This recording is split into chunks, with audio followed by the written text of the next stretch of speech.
അയോധ്യ ശ്രീരാമക്ഷേത്രത്തിൽ രാമരക്ഷയന്ത്ര പ്രതിഷ്ഠ നാളെ നടക്കും. രാഷ്ട്രപതി ദ്രൗപദി മുർമുവിനൊപ്പം സദ്ഗുരു ശ്രീ മാതാ അമൃതാനന്ദമയി ദേവിയും പ്രതിഷ്ഠാ കർമ്മത്തിന്റെ ഭാഗമാകും.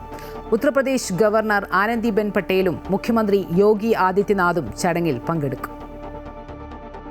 ചൈത്ര നവരാത്രിയുടെയും ഹിന്ദു പുതുവർഷത്തിന്റെയും തുടക്കം കുറിക്കുന്ന പ്രത്യേക മുഹൂർത്തത്തിലാണ് പ്രതിഷ്ഠാകർമ്മം. പ്രതിഷ്ഠാകർമ്മത്തിന് മുന്നോടിയായി രാവിലെ 9 മണിക്ക് വൈദിക ചടങ്ങുകൾ ആരംഭിക്കും.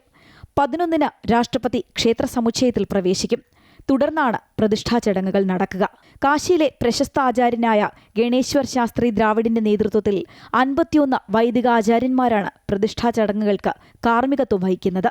കർണാടകയിലെ ധർമ്മസ്ഥല ക്ഷേത്രത്തിന്റെ ധർമാധികാരി വീരേന്ദ്ര ഹെഗ്ഡെ, RSS സർക്കാര്യവാഹക് ദത്താത്രേയ ഹൊസബാലെ തുടങ്ങിയവരും ചടങ്ങിൽ വിശിഷ്ടാതിഥികളായി പങ്കെടുക്കും. ശ്രീരാമക്ഷേത്രം നിർമ്മിച്ച 400 നിർമ്മാണ തൊഴിലാളികളെ ചടങ്ങിൽ രാഷ്ട്രപതി നേരിട്ടാദരിക്കും.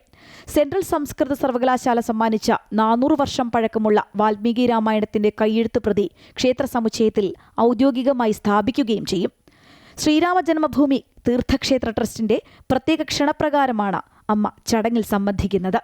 രാജ്യത്തിന്റെ വിവിധ ഭാഗങ്ങളിൽ നിന്നുള്ള വേദപണ്ഡിതർ നയിക്കുന്ന പൂജാകർമ്മങ്ങൾക്കൊപ്പം 7000-ലധികം അതിവിശിഷ്ട ക്ഷണിതാക്കളും ചടങ്ങിൽ പങ്കെടുക്കും.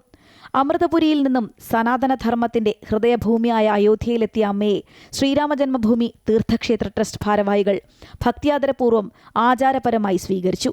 Sreerama Janmabhoomi Teertha Kshetra trust general secretary Champat Rai, Vishwa Hindu Parishad അന്താരാഷ്ട്ര രക്ഷാധികാരി ദിനേശ് ചന്ദ്ര, ശ്രീരാമ ജന്മഭൂമി തീർത്ഥക്ഷേത്ര ട്രസ്റ്റ് നിർമ്മാണ സമിതി അധ്യക്ഷൻ നൃപേന്ദ്ര മിശ്ര, സാംസ്കാരിക ഉപദേശക സമിതി അംഗമായ യതീന്ദ്ര മിശ്ര തുടങ്ങിയവർ ചേർന്നാണ് അമ്മയെ ക്ഷേത്രത്തിലേക്ക് വരവേറ്റത്. അമ്മയോടൊപ്പം അയോധ്യയിലെത്തിയ മാതാ അമൃതാനന്ദമയി മഠത്തിലെ മുതിർന്ന സന്യാസി ശിഷ്യരും 1000-ഓളം വരുന്ന ആശ്രമ അന്തേവാസികളും പ്രതിഷ്ഠാ ചടങ്ങിന് സാക്ഷ്യം വഹിക്കും. News desk, Amrita news.